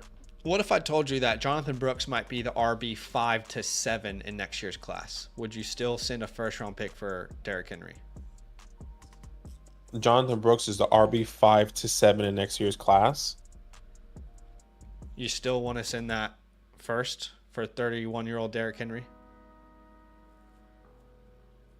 Yeah, I guess not. But I guess I know what I'm getting. Like that's a projection for Brooks, and I know what I'm getting with Derrick Henry, Sure. especially in a run first. Like he's going to a run first offense, back to a run first offense. Sure. Like I get it. It's tough. A 30-year-old running back, like you're sending, like that's dumb to do. But I think in this team, it solidifies this running back room, and you're in prime position to win. Okay. But if somebody, and I genuinely believe that this first is probably at least 108 or later. I mean, would you agree Sure. there? Obviously, anything can happen, but this is at least 108 or later. That's the dangerous part where you think something like this is going to happen, and then you end up sending the 101 for Derrick Henry. For me, I can't play it that way personally. I get what Badaki's saying. You got two different perspectives here. I just think think about how you thought about the wide receivers this year in 2024. That's how you'll think about the running backs in next year's class, in my opinion, if they all live up to their names. Yeah. So I think it would be something you would regret quite quickly. Also keeping in mind that you're in a 12-man league, you have a less than 10% chance of winning your championship anyway. You might be giving up a future superstar running back. You might be giving up the next, what was the class that Dalvin Cook came in? Because I think this is the next version of that class. Was that 2018? 2017. So is this the class I'm thinking about with the running back position that had all those superstars? What in the world is going on here? Where's the freaking draft, dude? Oh, hello. Okay. Let's look at the running back position of this class. 2018. Let's see. 2018 had Leonard Fournette, Christian McCaffrey, Dalvin Cook, Joe Mixon, Alvin Kamara, James Conner. Yeah, that's the class I'm thinking about. Aaron Jones, Chris Carson. Shout out to Chris Carson. Brim, I miss you every day, brother. I think this is the closest class to 2018 that we've seen since 2018 or 2017, excuse me. But 2017. Anyway, you do have a lot of options there. Like overall, a really good team. I think you're a couple transactions away. And by the way, be patient. You don't have to sell JJ right now if you're not getting the return that you want. You don't have to sell Hawkinson, right? You don't have to go out and overpay for like Michael Pittman, for example, or you don't have to go send 2 first-round picks for Chris Olave, for example, like with this squad. Like be patient, let the trades come to you, but be active in your league. Agreed, completely agreed there, and I think this is a great team. And like Zach said, let the trades come to you. Don't force anything here. Yeah. And look, you definitely could easily win with this team if you do those trades that we said without getting, Derrick Henry. If Saquon Barkley stays healthy, the expectation, I think he's a dark horse to finish as RB1 this year. Kenneth Walker, I'm a little bit more hesitant on him, but at least he's going to have a decent floor, which is exciting. So, and Javonte Williams might not even make the team. In all joke estimate, he's the number 1 guy. Dude. According to reports. So, and Tyrone Tracy getting first team reps in New York. I mean, we may be looking at this running back room and saying it's terrible, and you got 2 starters off the rip, and we don't even know. Brian Robinson goes down. Austin Eckler's there. Look at you. Yeah, look at you. But look, you do have a great team. We appreciate you. I'm going to upload this whiteboard for you. So you've got this at your disposal, or what's the word to say there? I can't remember exactly what the word to say there is. But anyway. Hey, I just wanted to extend this invitation to our entire community. Not just the people who support us, but we are looking to potentially add someone for a project. This is paid work. We need someone who's a freak in the sheets. All right, you're a spreadsheet. You're a data guy. You love doing research. you love collecting information. If that's you and you want to work with us, I'm going to put a link in the chat here for you. There's a form that you should check out and you should fill out. So we might be, for the first time, kind of reaching out to the community to see if they want to do some work with us, which in the future, if we ever have an opportunity to hire people for certain roles, we'd love it to be from the community, whether that's someone in accounting to do our taxes and everything, whether that's someone who is, you know, a research analyst. Yep, Analyst. analyst. Whether that's someone to do video editing, social media, design, graphic design, like all that stuff. If we end up being able at some point, which would be an awesome blessing if we'd be able to do that, we want to do that from people inside of our community. So check out that link if you're a freak in the sheets and you're interested. But we are going to review Luh Thomas's team. So he said he sent you the background. I have his sleeper ID here. We'll go through the KTC website. So Luh has helped us through the offseason tracking ADP. So he did some work for us, and we said that we would give him a free team review because of his work for the channel. So he was tracking ADP, and it has been great. You know, it's been a real help. So we're gonna have a look at his team here. Is it the same team that he sent you? Does it end in 896? Yeah, it's the same team here. Yeah, so I'll go ahead and read that context here. 12-team Superflex start, 10 no tight end premium, and he kind of gives that breakdown of those starts. He says team is the worst tanker. I came into last year due to the team collapsing early on Rodgers and Cup, and then used to have Garrett Wilson. Said and selling assets for capital in this year's rookie draft and being able to pivot to be competitive for the next couple years. Let me just zoom in because I can't freaking read that far away. As it goes for the draft, I have picks 102, 6, and so on and so forth. I have the 101 and was able to trade down a spot since the guy who now has a 101 will be taking Marvin, so I plan on taking Caleb at the 102. Some of my recent trades deals that I have done. Left side is what you received. Okay, so let's have a look at that. So you got a chain plus a 201 plus Jalen Tolbert for the 107 and Ramondre Stevenson. I like that. I mean, if that ends up being Roma Dunze, that's a little difficult, but yeah, I would agree. If you, for example, get like Achane and Ladd, you know, Achane and Worthy, or sometimes Brian Falls or Achane and Brooks, then that feels pretty good. But if that's like Roma Dunze and Ramondre and you end up with like Keon Coleman, I'll really not like that. So I would agree. I wouldn't like that there. Waddle plus a 25 fourth for Olave. I think this just cancels it out. Personally, I think Waddle and Olave are pretty even. Doesn't move a needle that 4th round pick, so it's fine. You got Jake Ferguson for Njoku. I think you potentially could have gotten more. A lot of people have Njoku significantly higher, but maybe not as of late. I think the Cowboys not really bringing one. Shakira for 25 seconds, a late 25 second. That's an interesting one, I guess. I'd rather have the second. I would rather have the second as well. But look, Shakira can definitely take off. And then you got Nico Collins and the 305 for Waddle.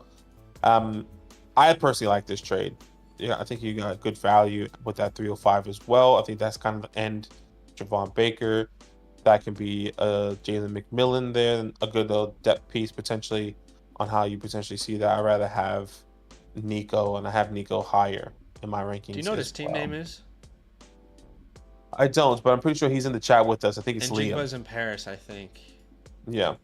Since I do have a rough idea how the draft order is going to go, Marvin, Caleb, Daniels, Neighbors, most likely Rome, and then either Dak or Rome at the 106, or Drake or Rome, excuse me, and the 107 is JJ McCarthy. And then to close it out here, it says I have a standing offer for the 106 and the 109 wants Drake. 109 plus JSN and a 26 first second. For a 26 first? It says second on my end. Oh, mine says first here. So let us know if it's a first or second. For the 106, Dobbs, Chase Brown, and a feature third and first. So I think it just really depends on that's a first or second. Yeah, definitely. Um, But I think, honestly, either way, I want the JSN side of that deal. 109. So maybe it is a first. I'm not sending JSN and a first and the 109 for the 106, basically, the way I'm viewing it. Yeah, that's how I'm viewing it as well. Close for me. Yeah, I would completely agree. He says, appreciate you guys, all the hard work. Appreciate you, man. So, has your draft already happened then, or is it still to come? No, still to come. Team name is the Worst Tanker. So right now they have you ranked 4th. A lot of that is heavily based off the draft capital. We'll get to the whiteboard, which is going to be fun. Always love going to the whiteboard. Always love going to the whiteboard. But let's, like, he has it kind of played out here. Has anything changed with how you think this is going to pan out? Liam?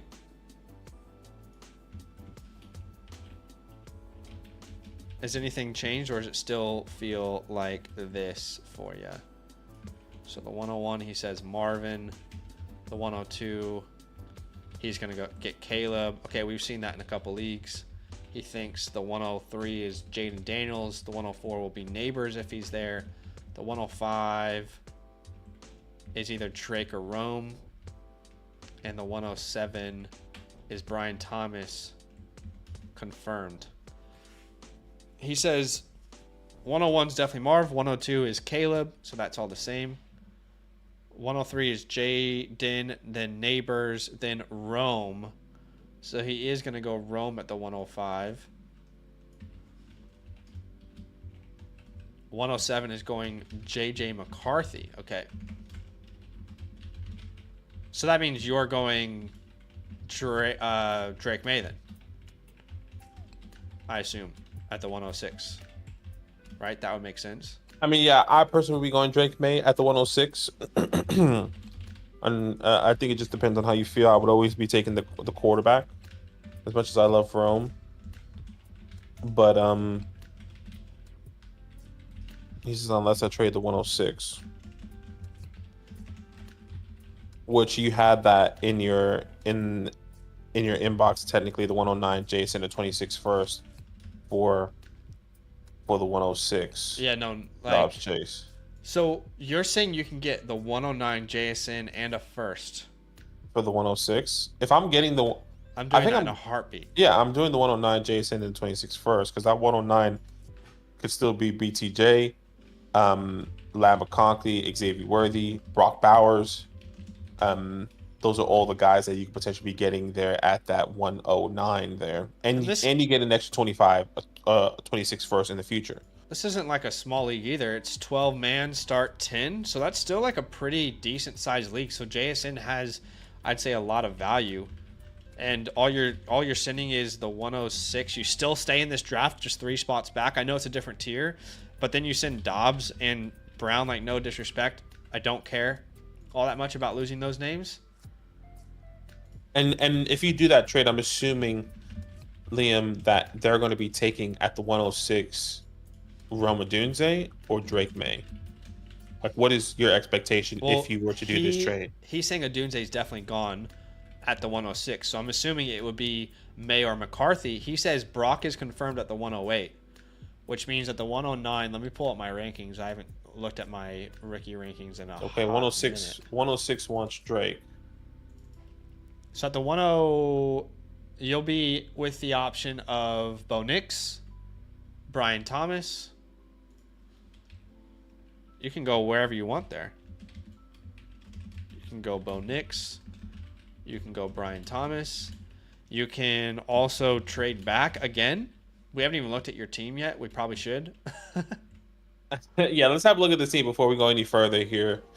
At the quarterback position, Tua, Aaron Jones. So you definitely need a quarterback, and you're confirmed going to be getting Caleb Williams here. Aaron Jones plays running back, but if you put him at quarterback, Aaron Rodgers definitely plays quarterback. So I think it could be some Wildcat for Aaron Jones back there, but so Tua, Aaron Rodgers, and then Caleb Williams put hypothetically on this team. I'm okay with that.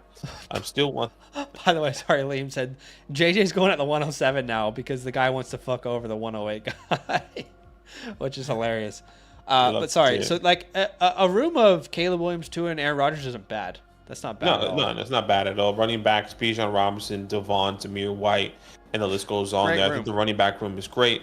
Wide receivers, how many wide receivers you can start in this league here? It looks like we said 5 wide receivers. So Brandon Ayuk, Nico Collins, Rashid Rice, and let's just say Shakira, and potentially with Romeo Doubs no longer being on this team. So you definitely need some more wide receivers, and then Jake Ferguson here. Check out his picks in the second round. Yeah. You can do some damage with those. And this is not a tight end premium here. Okay. Let's start from the jump here with the picks. Can I just say, I know exactly how I would play this, but sorry, go ahead. I'm curious if you're on the same page. And then 102, 106. Can I tell you how I would play this then? Sure.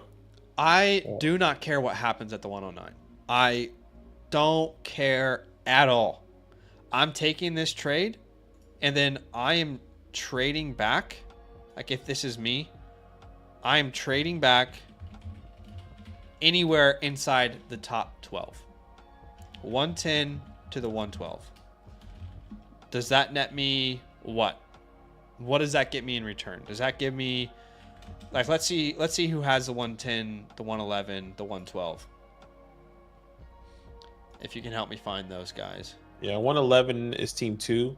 Okay, team 3 has the 110. Give me the 110 and a second in a future year, or the 110 and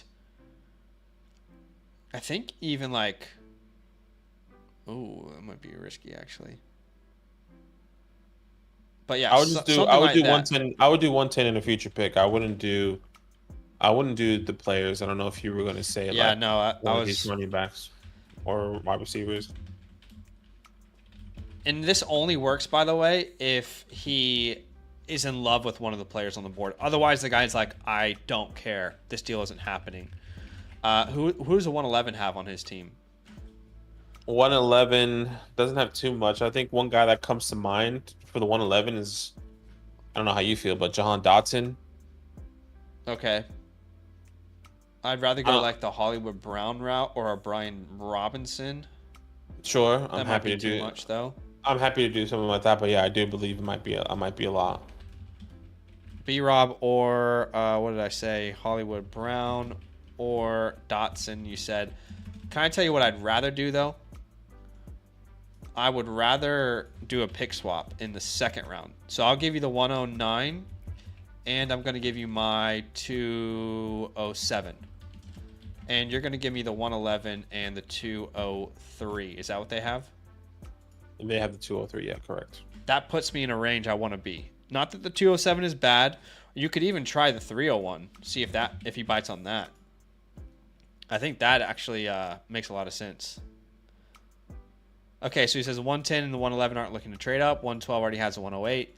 And I've been in leagues like that where people say that, and then the draft happens, and I'm at the 109 or the 108, and I'm like, hey guys, send me offers, and you'd be surprised, you get 3 offers straight away, and people are like, no, I'm not interested, and now they see a name that they love. Let's say Brock Bowers falls for some reason or whatever.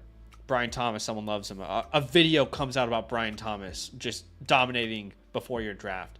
Yeah, I don't see how the number team 11 doesn't want Brock Bowers there. Which is team 2. So either way, you can stick. If no trades come your way, stick. And if it was me, I would be taking Brian Thomas with this team. Where would you be going? Like in this build? Let's say you stuck at the 109. For me, it would be Brian Thomas.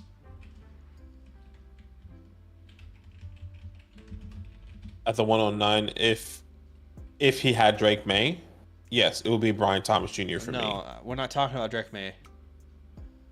Well, I'm saying if he doesn't take that This is him taking the 109 trade. Oh yeah, everything we're talking about is assuming that he takes that trade. It's take the 109 trade. For me, it would be Bo Nix. It's always been Bo Nix. Okay.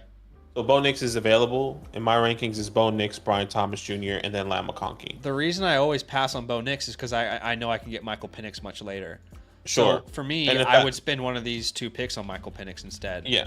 And I'm happy for you to do that as well. I think I'm happy to take Bo Nix there and then still have the availability to take one of those guys because, maybe Xavier Worthy full. Because if somebody goes, and correct me if I'm wrong, or not correct me if I'm wrong, but I would potentially be going Brian Thomas Jr. because not that many people like Bo Nix, and I doubt Bo Nix is even going to go in the first round in your draft. You could get Penix or Nix in the second potentially. Yeah. So I would definitely agree. Like in this world, and the way we've been seeing it lately is that Bo Nix most likely goes in the second round. He said Nix will fall to the 201. He says, okay, so that's fine. So go Brian Thomas Jr. and get Nix in the second. But then I don't know if I would be taking Nix and Michael Penix. I'll probably be taking Nix and maybe Jonathan Brooks if he's available. Yeah. Is there a tight end premium in this league? No, there isn't. So I know a lot of people hate us for saying this, but we probably prefer Brian Thomas Jr. over Brock Bowers in a non-tight end premium format. Also considering that your league, you can start 5 wide receivers. So that's probably what we would prioritize, but I don't mind Bowers there if Brian Thomas Jr. is gone. Or a Ladd, Xavier. That's why this range is so easy for me to trade down in. I've traded like almost every 108, 109 I have, I've traded down this year. But if it's not possible, there's no reason not to stick and pick Brian. So at the 201, who does he think will be available? He says Nix, which means he thinks Brooks will be gone. Which means if Brooks is gone, does that mean that Worthy's available or Ladd? Yeah, one of those guys will be available. Because if Brooks goes, that means one of those wide receivers get pushed. And if actually no, they wouldn't because that means Bo Nix got pushed. Yeah, Bo Nix got pushed. So it would actually just be Bo Nix that is available. Well, let's just say if it pans out this way, in preference, it would be Ladd first. I know for both of us. Yeah, Ladd, Xavier, then Brooks. And then Brooks. And if both of those guys are potentially available, like if Ladd and Brooks are available with Bo Nix, I think that makes your decision significantly harder. Yeah, and I would almost like try and know your league because could you push it to the 206? Exactly. Can you push it a little bit more where you can get it?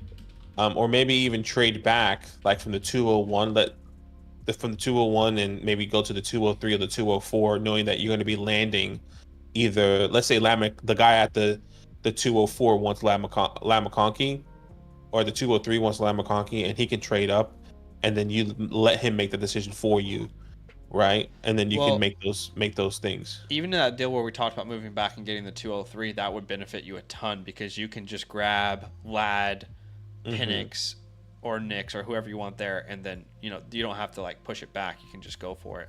Yeah, he says exactly. 204, 205 has Kirk, so I imagine he goes Penix if he falls. So if that's the case, if Penix is there and Bo's gone or whatever the case is, I'm definitely picking a quarterback there, not pushing it any further. But from that point onwards, you got our rankings.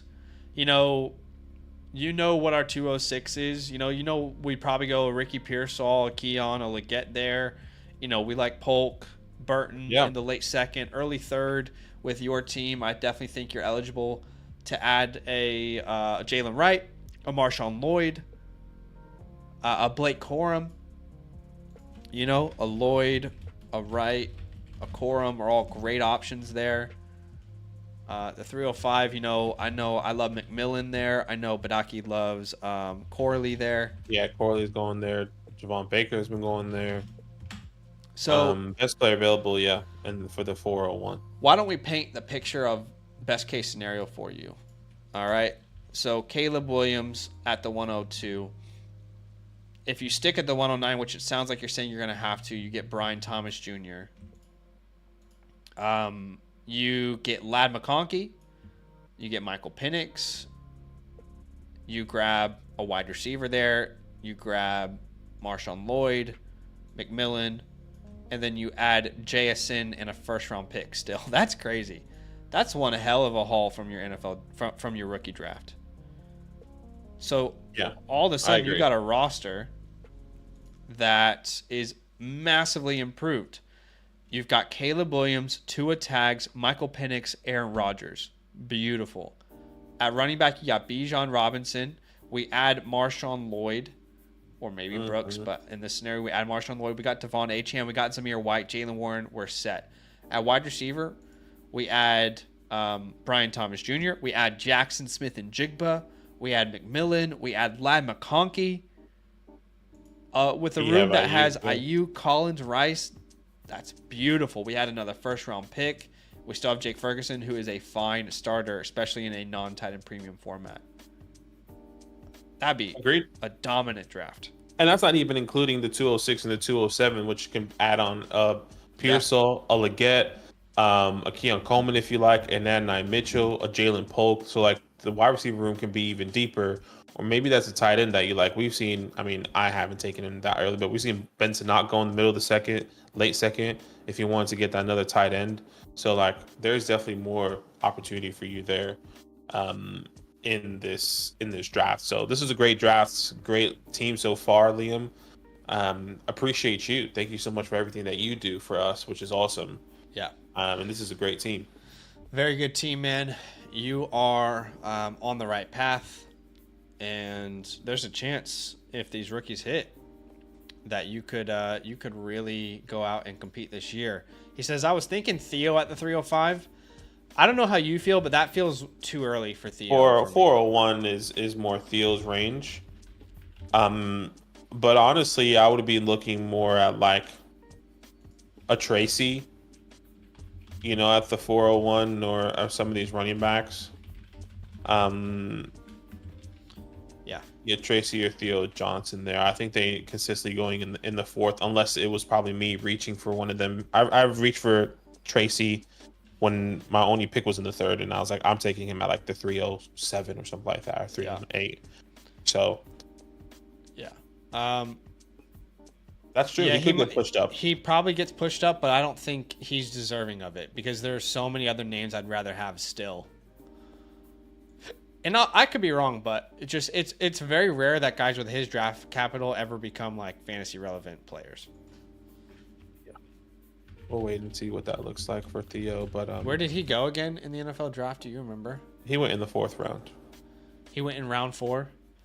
Yeah, it was. I'm pretty sure. So round 4 tight ends in the last decade, 13% hit rate. But of course, it is later on in the draft, so it is possible. I think the situation just presents itself pretty well. Like, yeah, Daniel Bellinger is not the clear guy, but I can see him winning it.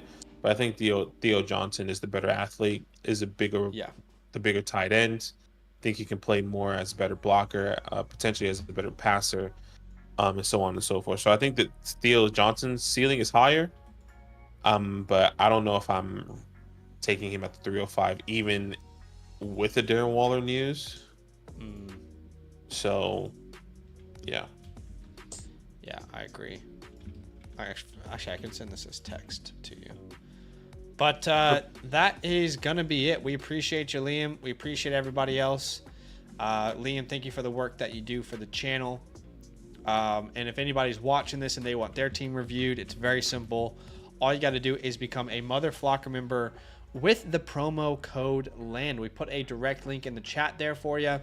But once you sign up, make sure you're a yearly member because you'll get an automatic voucher. If you're a monthly, you'll have to DM us. But when you sign up, go to the My Teams tab, import your team, select whatever team you want us to review. Make sure you choose the one that you really want reviewed and hit submit for review, follow the information. And very soon we'll be looking at your team. Just make sure you're checking the DMs over there when you submit that team because we will send you a message for some information. Do us a favor, hit the like button on this stream. If you don't know, we do have a redraft channel. We have been pumping content out on that redraft channel. Badaki released a video about sleepers that you need. We talked about rookie league winners, players that you should not draft in fantasy this year. Obviously, we're doing live streams over there as well. So go subscribe over there to the Fantasyland Football channel. Anything else that I'm missing before we go on and with the rest of our lives? No, Yeah. I mean, appreciate you. Trevor Lawrence is overpaid. And Daniel Jones is going to be the QB1 this year. Wow. You hope. Hey, how about this? I'll take it next level. Giants going to win the Super Bowl. Wow. All right. Well, we appreciate y'all. Thanks for watching. See you soon. All love.